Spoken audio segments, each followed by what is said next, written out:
Welcome once again, my friends, and thank you for stopping by to listen to an old storyteller. Today we have a Polish tale, and the title of this story is The Frog Princess. There was once a king who was very old, but he had three grown-up sons. So he called to him.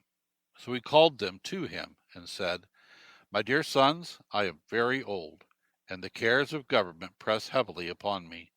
I must therefore give them over to one of you.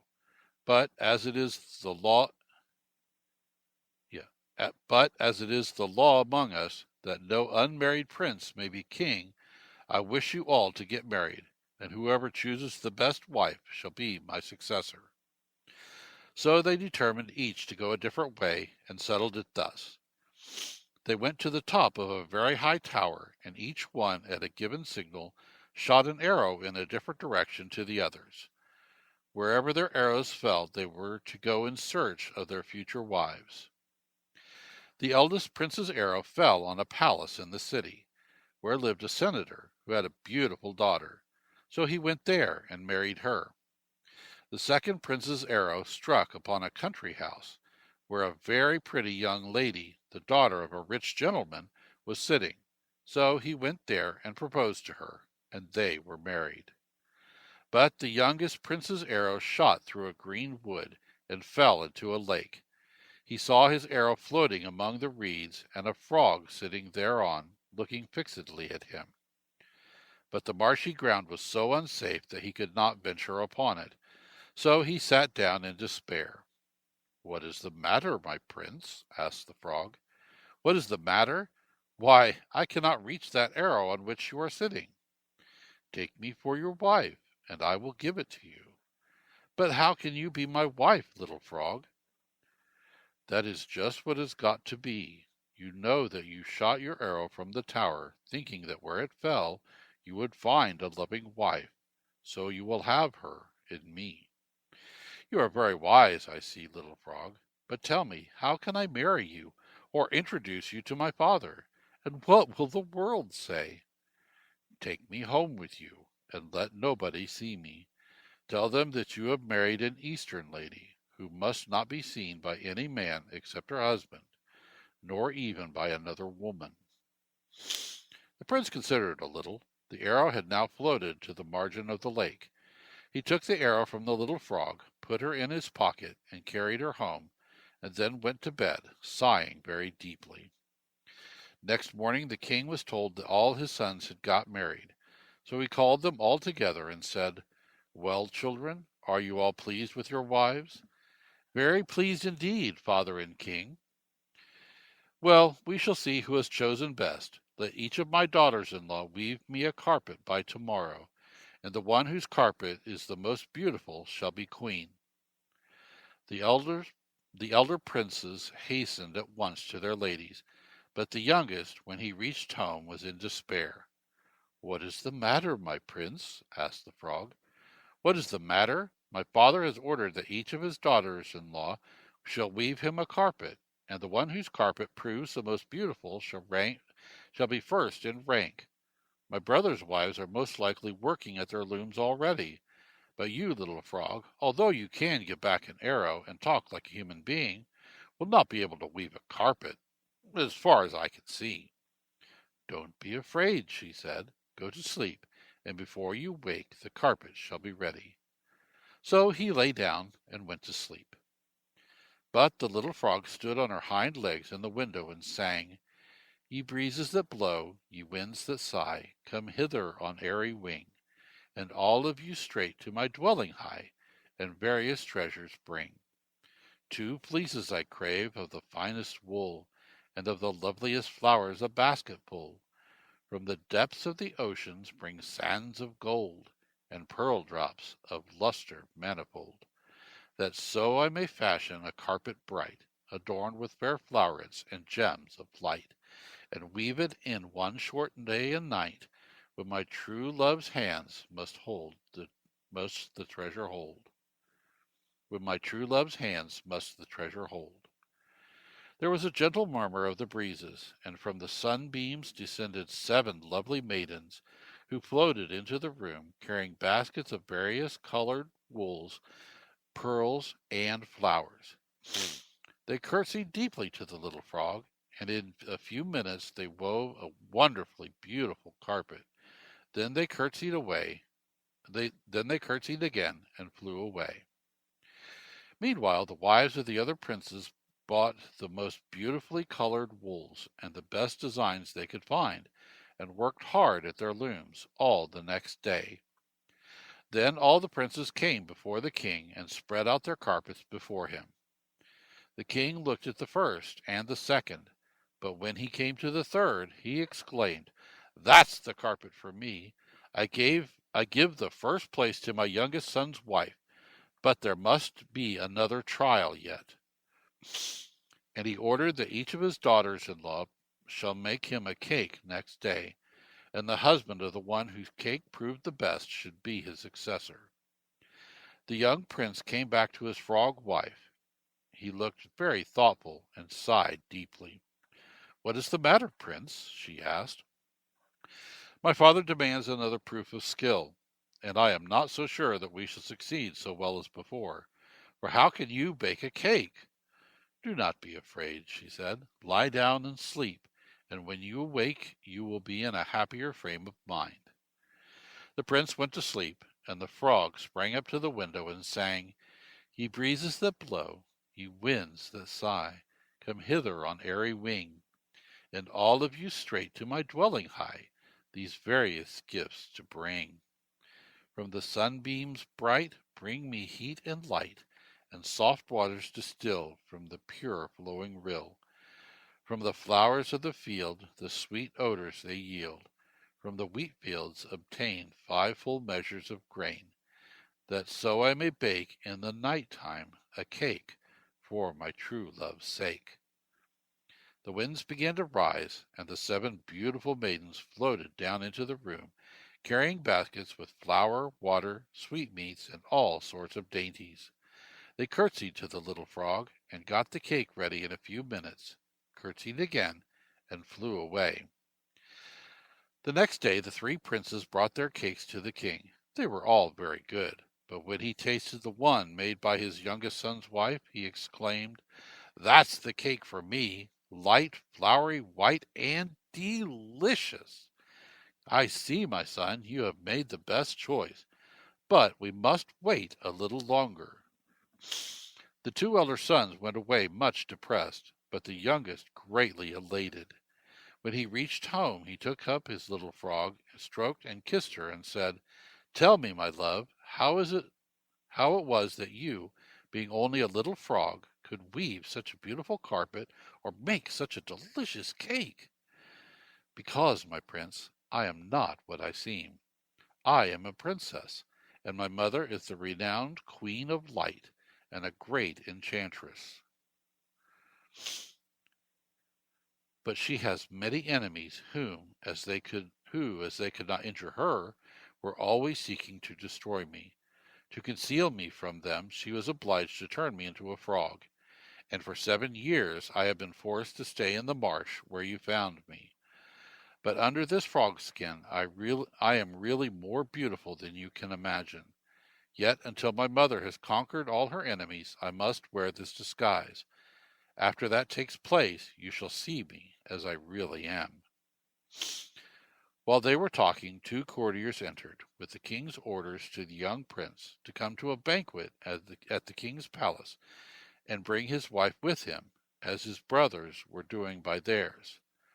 He knew not what to do, but the little frog said, "Do not be afraid, my prince. Go to your father alone, and when he asks for me, it will begin to rain. You must then say that your wife will follow, but she is now bathing in May dew. When it lightens, say that I am dressing, and when it thunders, that I am coming." The prince, trusting to her word, set out for the palace, and the frog jumped up to the window, and standing on her hind legs, began to sing, "Ye breezes that blow, ye winds that sigh, come hither on airy wing, and all of you straight to my dwelling high, these several gifts to bring. My beauty of yore, and my bright youth once more, all my dresses so fair, and my jewels so rare, and let me delight my dear love by the sight. Then the 7 beautiful damsels, who were the handmaidens of the princess, when she lived with her mother, floated on the sunbeams into the room. They curtsied, walked 3 times round her, and pronounced some magical words. Then the frog skin fell off her, and she stood among them a miracle of beauty, and the lovely princess she was. Meanwhile the prince, her husband, had arrived at the royal banquet hall, which was already full of guests. The old king welcomed him warmly, and asked him, "Where is your wife, my son?" Then a little light rain began to fall, and the prince said, "She will not be long. She is now bathing herself in Maydew." Then came a flash of lightning, which illuminated all the palace, and he said, "She is now adorning herself." But when it thundered, he ran to the door, exclaiming, "Here she is!" And the lovely princess came in, seeming to bring the sunshine with her. They all stood amazed at her beauty. The king could not contain his delight, and she seemed to him all the more beautiful because he thought her the very image of his long-deceased queen. The prince himself was no less astonished and overjoyed to find such loveliness in her, whom he had only as yet seen in the shape of a little frog. "Tell me, my son," said the king, "why did you not let me know what a fortunate choice you had made?" The prince told him everything in a whisper, and the king said, "Go home then, my son, at once, and pick up that frog skin of hers. Throw it into the fire, and come back here as fast as you can. Then she will have to remain as she is now." The prince did as her father told him, went home, and threw the frog skin into the fire, where it was at once consumed. But things did not turn out as they expected, for the lovely princess, on coming home, sought for her frog skin, and not finding it, began to cry bitterly. When the prince confessed the truth, she shrieked aloud, and taking out a green poppy head, threw it at him. He went to sleep at once, but she sprang up to the window, sang her songs to the wind, upon which she was changed into a duck, and flew away. The prince woke up in the morning, and grieved sadly when he found his beautiful princess was gone. Then he got on horseback and set out to find her, inquiring everywhere for the kingdom of the Queen of Light, his princess's mother, to whom he supposed she must have fled. He rode on for a very, very long time, till one day he came into a wide plain, all covered with poppies in full flower, the odor of which so overpowered him that he could scarcely keep upright in his saddle. Then he saw a queer little house, supported on 4 crooked legs. There was no door to the house, but knowing what he ought to do, he said, "Little house, move on your crooked legs free, turn your back to the wood, and your front door to me." The hut with the crooked legs made a creaking noise, and turned round, with its door towards the prince. He went straight in, and found an old fury, whose name was Yenjar. Inside, she was spinning from a distaff, and singing, "How are you, prince? What brings you here?" So the prince told her, and she said, "You have done wisely to tell me the truth. I know your bride, the beautiful daughter of the Queen of Light. She flies to my house daily, in the shape of a duck, and this is where she sits. Hide yourself under the table, and watch your opportunity to lay hold of her. Hold her fast, whatever shape she assumes. When she is tired, she will turn into a spindle. You must then break the spindle in two. And you will find that which you are seeking." Presently the duck flew in, sat down beside the old fury, and began to preen her feathers with her beak. The prince seized her by the wing. The duck quacked, fluttered, and struggled to get loose.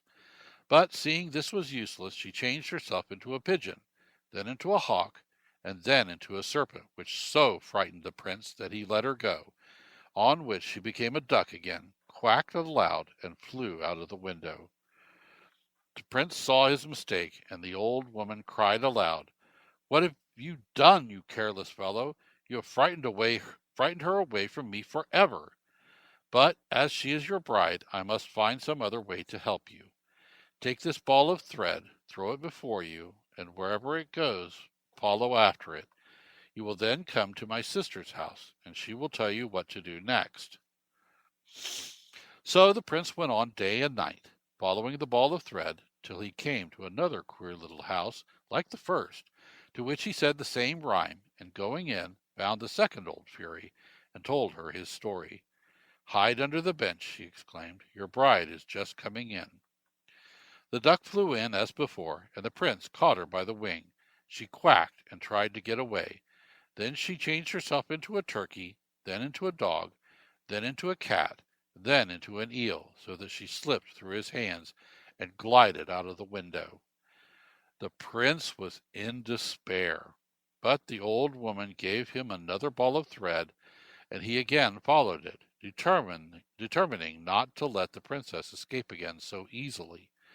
So, going on after the thread, and as it kept unwinding, he came to a funny little house, like the first two, and said, "Little house, move on your crooked legs free, turn your back to the wood, and your front door to me." The little house turned round, so that he could go in, and he found a third old fury inside, much older than her sisters, and having white hair. He told her his story, and begged for help. "Why did you go against the wishes of your clever and sensible wife?" said the old woman. "You see she knew better than you what her frog skin was good for, but you must needs be in such a hurry to display her beauty, to gain the world's applause, that you have lost her. She was forced to fly away from you." The prince hid himself under the bench. Try that again. The prince hid himself under the bench. The duck flew in and sat at the old woman's feet, on which he caught her by the wings. She struggled hard, but she felt his strength was too great for her to resist. So she turned herself into a spindle at once. He broke it across his knee, and lo and behold! Instead of two halves of the spindle, he held the hands of his beautiful princess, who looked at him lovingly with her beautiful eyes and smiled sweetly. And she promised him that she would always remain as she was then, for since her mother's enemies were all dead, she had nothing to fear. They embraced each other, and went out of the old fury's hut. Then the princess spoke some magical spells, and in the twinkling of an eye there appeared a wonderful bridge, reaching from where they stood hundreds of miles, up to the very gallery of the palace, belonging to the prince's father. It was all made of crystal, with golden handrails and diamond bosses upon them. The princess spoke some more magical words, and a golden coach appeared, drawn by 8 horses, and a coachman, and 2 tall footmen, all in golden liveries. And there were 4 outriders on splendid horses, riding by the side of the coach, and an equerry riding in front, and blowing a brazen trumpet. And a long procession of followers in splendid dresses came after them. Then the prince and princess got into the golden coach and drove away, thus accompanied, along the crystal bridge, till they reached home, when the old king came out to meet them, and embraced them both tenderly. He appointed the prince his successor, and such magnificent festivities were held on the occasion as were never seen or heard of before. Thank you once again for listening to this story. If you enjoyed this story, please press that like button. Also, please help an old storyteller out by subscribing to my channel. The next story will be posted in a few days, so until then, may your story continue to be a good one.